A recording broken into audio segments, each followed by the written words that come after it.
Welcome to all of you in MGB's Arts, Science and Commerce College, Malegaon City.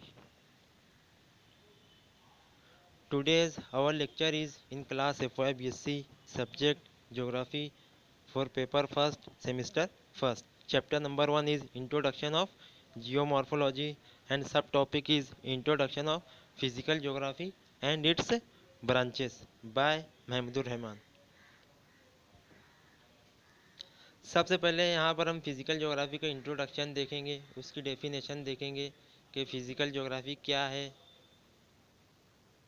Physical geography जो है एक branch है geography की, ये ज्योग्राफी की एक मेजर ब्रांच है। सबसे पहले हम उसकी डेफिनेशन देखेंगे। The physical geography is the branch of natural science. ये क्या है? ये एक नेचुरल साइंस है। मीन्स नेचुरल साइंस उसे कहते हैं जो नेचुरल रूल बेस्ड हो, मतलब नेचर का क्रिएट किया हुआ, नेचर के रूल पर डिपेंडेंट साइंस है। मतलब नेचर ने इसको क्रिएट किया, ये ह्यूमन मेड नहीं है, बल्कि ये एक नेचुरल साइंस है जो कि नेचर के ज़रिए इसमें तमाम प्रोसेस वगैरह होते हैं। ये नेचुरल बेस्ड कहलाता है। Which deal with the study of process and patterns in the natural environment.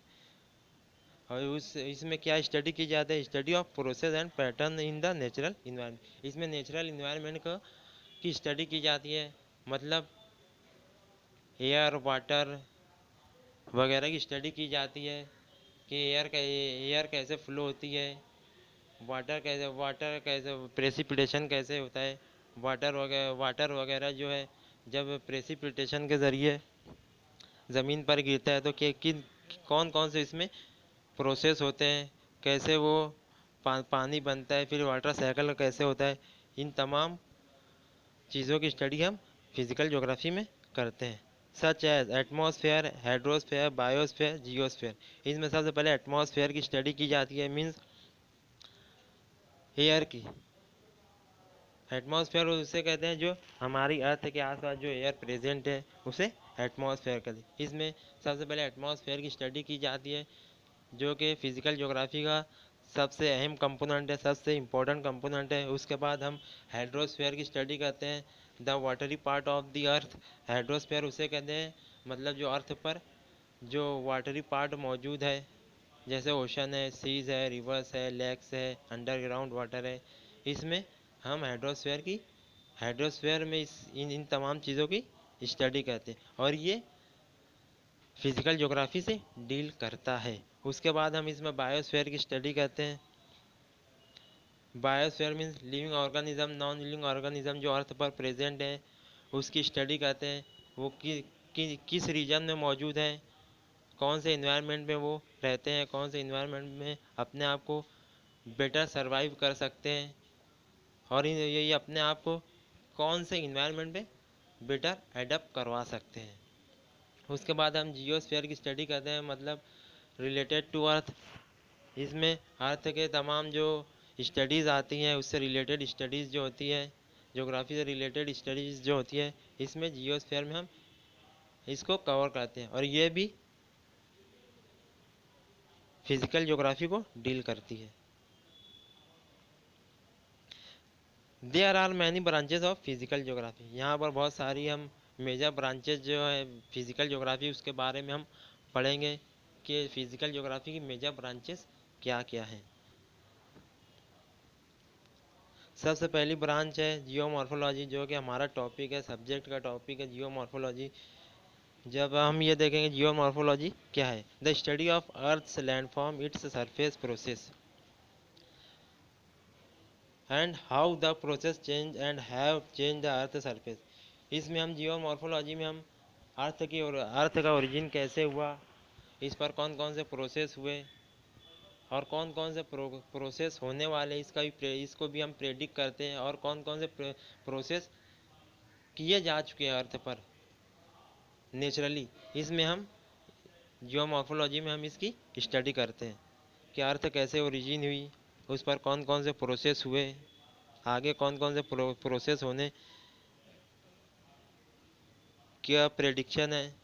इन तमाम चीज़ों की स्टडी हम जियोमॉर्फोलॉजी में करते हैं। Such as erosion, landslide. Erosion होता है ज़मीन का कटाव होता है, जैसे एयर वाटर के ज़रिए एरोजन होता है, ज़मीन का कटाव होता है, लैंडस्लाइड्स होती है पहाड़ों पर। पहाड़ों के जो बड़े बड़े टुकड़े हैं वो ज़मीन पर आकर गिर जाते हैं, उसे लैंडस्लाइड कहते हैं। वोल्केनिक एक्टिविटी, जो आतिशफ़शा पड़ता है, वोल्केनिक एक्टिविटी होती है, अंदर ज़मीन के अंदर का मटेरियल, अर्थ के अंदर का मटेरियल ऊपर इरप्ट हो जाता है। जब ज़मीन के अंदर का दर्जा हरारत टेम्परेचर बढ़ता है तो अंदर का जो मटेरियल है वो बाहर आता है, उसे वोल्केनिक एक्टिविटी कहते हैं। अर्थक्वेक्स हम इसमें पढ़ेंगे। अर्थक्वेक की स्टडी भी जियोमॉर्फोलॉजी में की जाती है। उसके बाद है फ्लड्स वगैरह, मतलब फ्लड्स वगैरह की स्टडी करते हैं। मीन्स फ्लड्स कैसे अकर होते हैं, सैलाब कैसे आते हैं, इसकी स्टडी हम जियोमॉर्फोलॉजी में करते हैं। दूसरा है hydrology. The study of water cycle include water distribution across the planet in lakes, rivers and ground water quality, drought effects and probability of flooding in the region. इसमें हाइड्रोलॉजी में water cycle की study करते हैं कि water cycle कैसे होता है, water distribution across the planet, water का डिस्ट्रीब्यूशन कितना है, जैसे ओशन है, सीज है, इनका डिस्ट्रीब्यूशन कितना है, कौन सा ओशन कहाँ तक लोकेट करता है, कौन कौन से यानी ओशन में इसको डिवाइड किया गया है, कितने ओशंस में जो अर्थ पर वाटर उनमें उसको कितने ओशंस में सीज में डिवाइड किया गया है।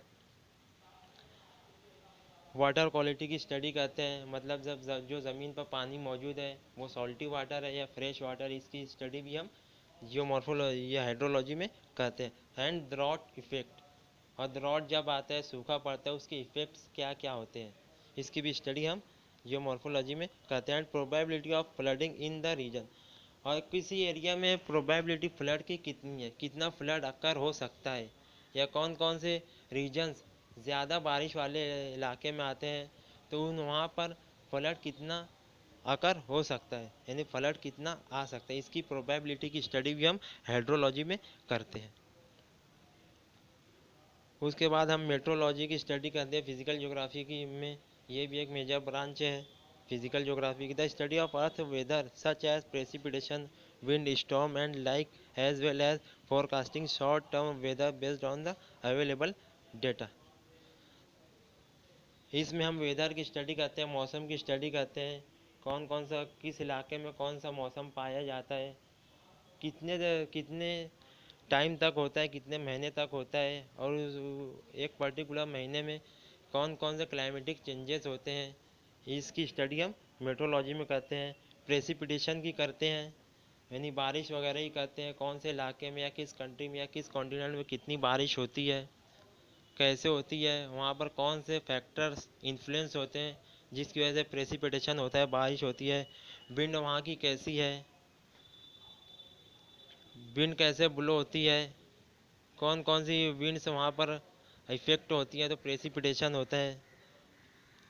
स्टॉर्म की स्टडी करते हैं, तूफ़ान वगैरह की स्टडी करते हैं वहाँ पर, कि वहाँ पर तूफ़ान कैसे आते, कितने आते हैं, कैसे आते हैं, या तूफ़ान आते हैं कि नहीं आते हैं, क्लाइमेट पर इसका क्या असर पड़ता है स्टॉर्म का, इसकी स्टडी हम मेट्रोलॉजी में करते हैं। And like the as well as forecasting short term weather based available data, और हम वेदर को फोरकास्ट कहते हैं, मीन्स प्रेडिक्ट करते हैं कि वेदर कैसा होगा, यानी हम पर्टिकुलर रीजन में वेदर फोरकास्ट करते हैं, मतलब प्रेडिक्ट करते हैं वेदर को कि आने वाला वेदर या आने वाला मौसम कैसा हो सकता है अवेलेबल डेटा की बुनियाद पर। मीन्स किसी एरिया में सर्दी है तो हम आगे के उसके हिसाब से हम आगे की कंडीशन को प्रेडिक्ट करते हैं, मतलब आज अभी सर्दी है तो आने वाले महीने में कितने कितने दिन ये सर्दियाँ चलेगी, इसकी बुनियाद पर हम इसको फोरकास्ट करते हैं, उसको प्रेडिक्ट करते हैं। उसके बाद क्लाइमेटोलॉजी आएगा। The study of earth atmosphere and climate, how it has change the over time and how human have affected. इसमें हम क्लाइमेट की स्टडी करते हैं, क्लाइमेट कैसा होगा और ये कितने समय तक होगा, और ये ह्यूमन बींग पर इसके क्या क्या इफ़ेक्ट होते हैं।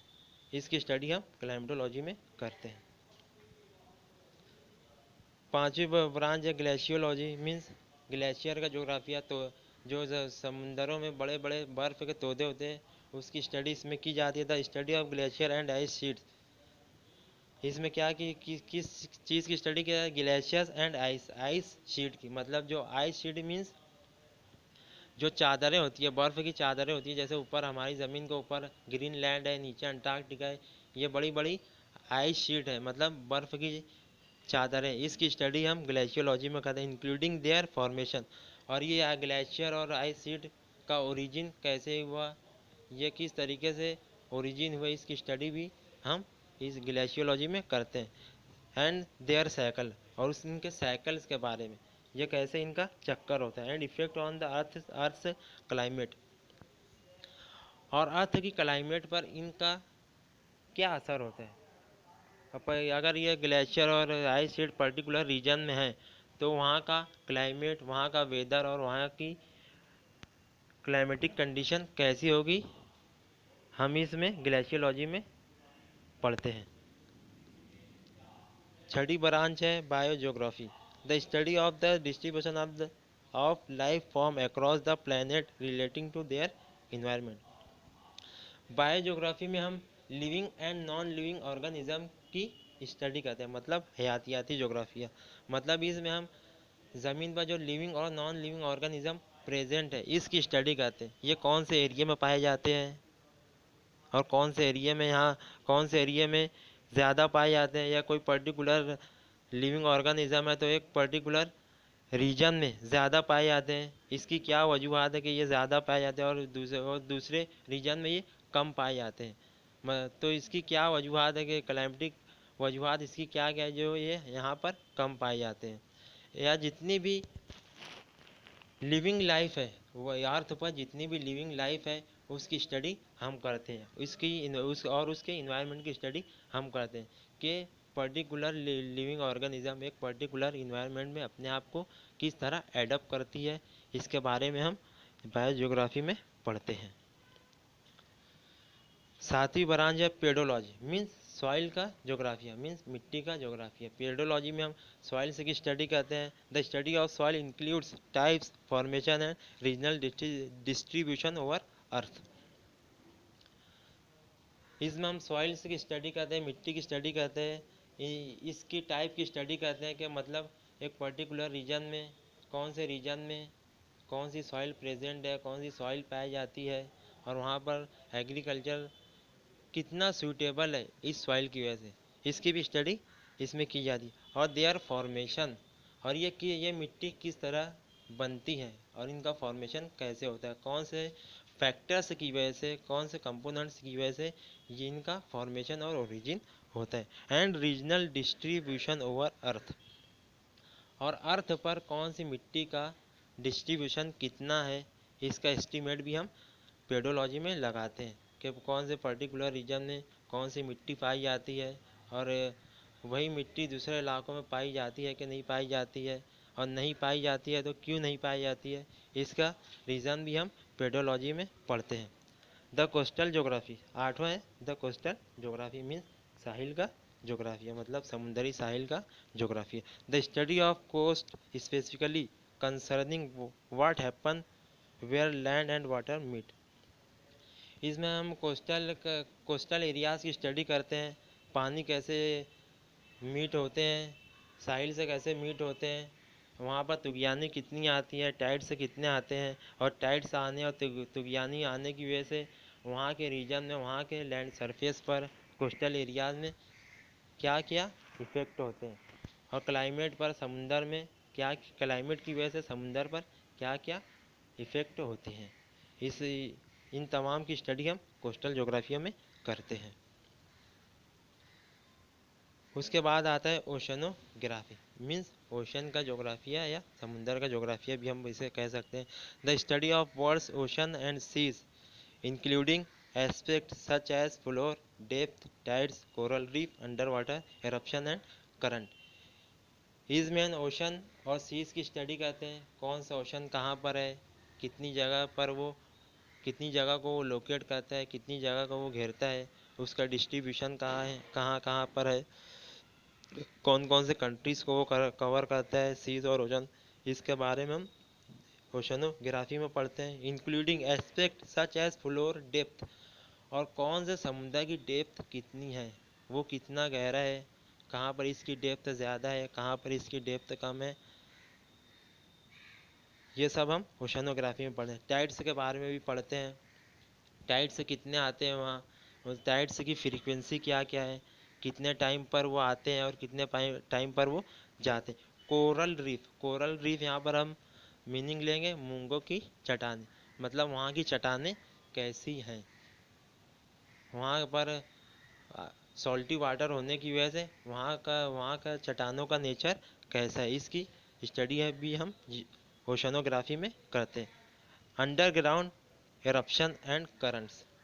अंडरग्राउंड एरप्शन मीन जो ज़मीन के समुंदर में ज़मीन के अंदर से एरप्शन होता है, मटेरियल निकलता है, जैसे समुंदर के अंदर भी वोल्केनिक एरप्शन होता है, अर्थक्वेक्स आते हैं, तो जो जब वो मटेरियल वहाँ से बाहर समुंदर के अंदर से बाहर निकलता है, इसकी स्टडी भी हम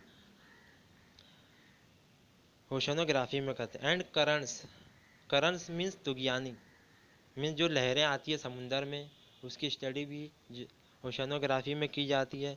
तुगयानी कौन से समुंदरों में आती है, कौन से समुंदरों में कम, या तो कौन से समुंदरों में कम आती है या कौन से समुंदरों में ज़्यादा आती है, इसकी स्टडी हम ओशनोग्राफी में करते हैं। And last one is environmental geography, means माहौलियाती जोग्राफिया, इसमें हम हमारे माहौल की स्टडी करते हैं। The study of interaction between people and their environment, इसमें हम देखते हैं कि इन्वायरमेंट का ह्यूमन के साथ कैसा इंटरैक्शन है, या मैन का इन्वायरमेंट के साथ इंटरैक्शन कैसा है, या इन्वायरमेंट का मैन के साथ इंटरैक्शन कैसा है, इन तमाम चीज़ों को हम देखते हैं। या ह्यूमन कौन से इन्वायरमेंट में अपने आप को एडप्ट करता है, या कौन से इन्वायरमेंट अपने आप को एडप्ट करवा सकता है, इन सब की स्टडी हम इन्वायरमेंटल ज्योग्राफी में पढ़ते हैं। And result effects both on the environment and on the people, और ये एक दूसरे के असरात से कैसे अफेक्ट होता है, मतलब किसी इन्वायरमेंट में इंसान रहता है या ह्यूमन बीइंग रहता है, तो वो अपने आप को उस इन्वायरमेंट में कैसे ढालता है, इसकी स्टडी भी हम इन्वायरमेंटल ज्योग्राफी में करते हैं। जो हमारे आसपास लिविंग ऑर्गेनिज्म मौजूद हैं, उसकी स्टडी भी हम इन्वायरमेंट में करते हैं। तो ये था हमारा short introductory part, physical branches, physical geography की ब्रांचेस का जो मेजर मेजर ब्रांच हैं उसके बारे में हम इंट्रोडक्टरी पार्ट देखा। इसका शॉर्ट में हम इसके ताल्लुक से गए। नेक्स्ट लेक्चर में हम आगे के पॉइंट देखेंगे, आगे के टॉपिक से देखेंगे। Thank you.